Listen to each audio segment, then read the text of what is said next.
Jan Olbrycht, Polish member of the European Parliament, acknowledged expert in the field of regional policy.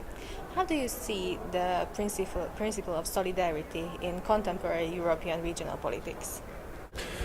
No, solidarity is a very broad notion, and and of course this is about one of the important values of Europe. I mean, if we think seriously about the solidarity, means that we are ready to be together for good and bad times, and it means that if some of us is in a worse position, so the others will take all these charges and will help him.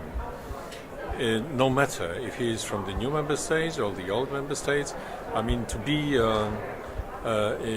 work according to this value means that we will carry the charges of the others. It means that for a while, I hope not for a long time, we are in a worse position from the Central and Eastern Europe. So according to this principle, these who have the better position or they are richer, they of course they share our problems and they are helping us, but also they are their own profits. It's always with solidarity. I mean, sharing with someone the good and bad times means not only the pay, but also to have profit. First, to have this kind of reciprocity. I mean, someone who is helped one day will help also. So this is not just completely non-profit. The other element is, according to regional policy, I mean, solidarity in such a case means also the investment. So these who are better in terms of economy are helping the poorer, but in fact they invest and they have their profits. So this is very, very profitable for them for the long term. So solidarity is an important value, and this is how to organize being together. And what's especially important now during the crisis, to not to forget that we are in the European Union for good and for bad times. But as far as concerns money, solidarity means not charity, but means also investment. Regional policy has an enormous potential with regard to European integration. By narrowing the economic gap between European regions, it also brings people of these regions closer to each other. Solidarity, subsidiarity, transnational cooperation, cross-border cooperation are key words of regional policy, key words that are rooted in the founding values of the European Union. How do you see these values now in Europe? Are they strong enough to lead the European integration process? I think they are, because they are not only the values in terms of declaration, but in practice. First, when we discuss the problem of the investment, it means that it's not only to give someone the money because he is in a worse situation, but of course first to ask him, where are the obstacles for your growth? I mean, what to do to reduce this kind of obstacles? It means that in one case it can be a road. We will lack the road. In another case is a railway. In another case is a bridge. But in different parts of Europe, maybe it's a lack of human capital. I mean, the education. So in fact, it's how to reinforce the growth, the economic mechanism, while targeting the action. I mean, not giving someone the money and say you can spend it because you are poor, but what you should do to make your growth quicker, faster, etc. So this is the first element, very, very important, because very often we think that this is just money to spend. No, it's not the money to spend. It's the money to invest, to reinforce competitiveness and growth. Secondly, according to subsidiarity, which is a very old notion coming from the social teaching of the Church, which in case of Church was only connected to the person and to family. But in terms of public affairs, subsidiarity means that in a concrete situation we should very clearly define who is responsible for what. What is the responsibility of the municipality? What is the responsibility of the region? What is the responsibility of the union or the state? And once we define it, we should give the tasks to each level. I would like to reinforce that this is not defined forever. So in one situation, this is the responsibility of the state, but maybe tomorrow it's the responsibility of the union. Maybe today is the responsibility of the municipality, but maybe tomorrow it will be responsible of the region. This is flexible. I mean, subsidiarity is nothing which is fixed, except of the family. This is natural. The rest is just the agreement, what we call the social contract. But we should be very careful in European Union. Where is the responsibility today? Where are the competence not to charge someone with something which is not his responsibility, and not to overcharge European Union, of course. But so that's why when we discuss the regional policy, the question is who is responsible for creating good links at the borders? Is it the responsibility of the union, or is it the responsibility of local authorities? I think this is a very interesting subject, because this is what we call citizen diplomacy. That very often creating the direct links between the people on the local level is much more efficient than creating the links between the governments or even the union.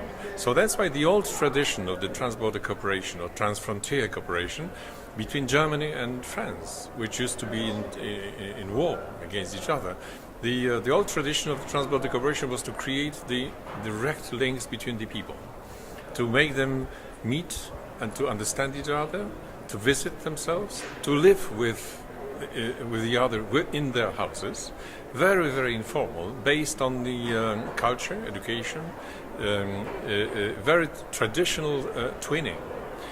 Later, it was changed, and today when we observe the transborder cooperation is not only about culture, and not only knowing each other, but also exchange of experience, know-how transfer. This is much more about the new elements of competences, still very important. Because the transborder cooperation is in fact building bridges among the people, among the groups, societies, etc. And the European Union knows that it's very efficient. So that's why European money can be transferred to the local authorities to organize the transborder cooperation, because for the long term, this kind of creating the bridge of trust between the people is absolutely good investment. You are a member of the European Parliament from Poland, a country that was behind the Iron Curtain 20-some years ago, on the eastern side of the Iron Curtain. Probably you have some feelings, you have some experience with regard to freedom of movement. How do you see contemporary borders within the European Union now?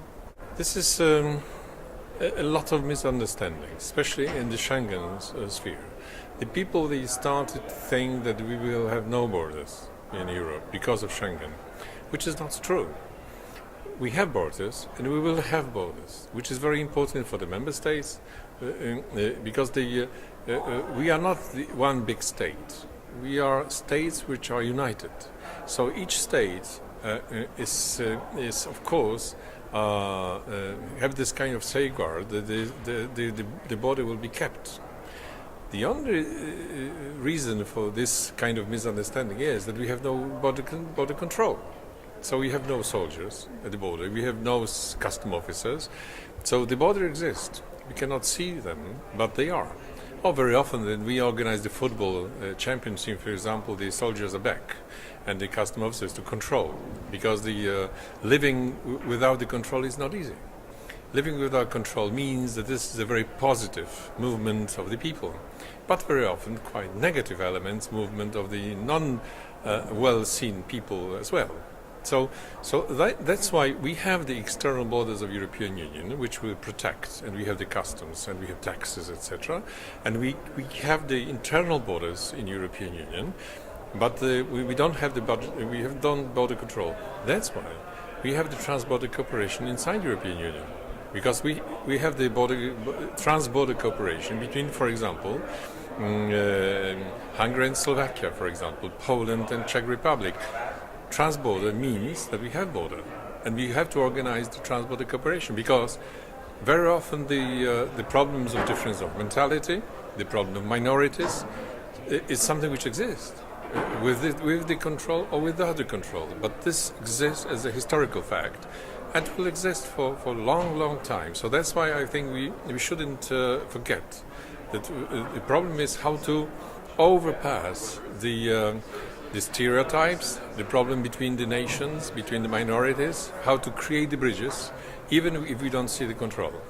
Robert Schuman, one of the founding fathers of the European Union, said that Christianity is very much linked to democracy. Actually, he said that European democracy will be Christian or it won't exist. How do you see Christianity in contemporary Europe when seemingly secularism is the ruling ideology? What you mentioned, in fact, thinking about the integration was directly linked to the way of seeing the others. I mean, if we don't see the others like the important partners with us, we are not ready to integrate. So that's why the Christian thinking was the base for this integration. You can even say that without the Christian thinking, it wouldn't be the European integration at all, because this was the different attitude. The attitude to be very open, to forget, for example, or to see the dignity of the others. And so this is the base for the integration. I don't think it disappeared. It disappeared in the texts of the European Union. It disappeared in the political speeches. It disappeared in the programs. But in fact, it's very deep in the European thinking, and we can accept it or not. Very often, the political actors, they don't accept it. But we, as Christian Democrats, we think this is true. And so they can confirm it or not. But this is true. I mean, the whole structure is in fact based on the Christian values. Today is not very easy, because around the world we are facing the completely new situation. We are facing the secularism as the growing movement, and of course not only secularism but also the anti-Christianity or Christianophobia or something around the world. We can see the persecution of Christians around the world, and we can see the example of discrimination of the Christian inside the European Union. Of course, so this is not a very easy time for Christians in general and for Christian politicians also. But I think that nobody promised us that it will be easy, and we are not changing our views just because of the political situation. No, we have our. I mean, we means the politicians with a Christian background. We are in the politics because for us, politics means service. Service to the others, service to the common good. And if it's a service, it means that one day is easier, the other day is more difficult. We are sure that what we are doing is correct and is going along the thinking of the fathers of Europe. I don't think that we will have the Christian politics in Europe in general. But we don't expect it. We think that our role should be very clear and very transparent. We should present this kind of view. If the others join us in thinking about the human dignity, about the making the politics very honest activity, okay, maybe they are not Christians, but if they go along with us to the good, why not? We shouldn't be the politicians who are very strict in dividing the people who are our people and they are. No, I think the most important is the common good and the Christian values, and I think we will not repeat it all the time, but we will go along this.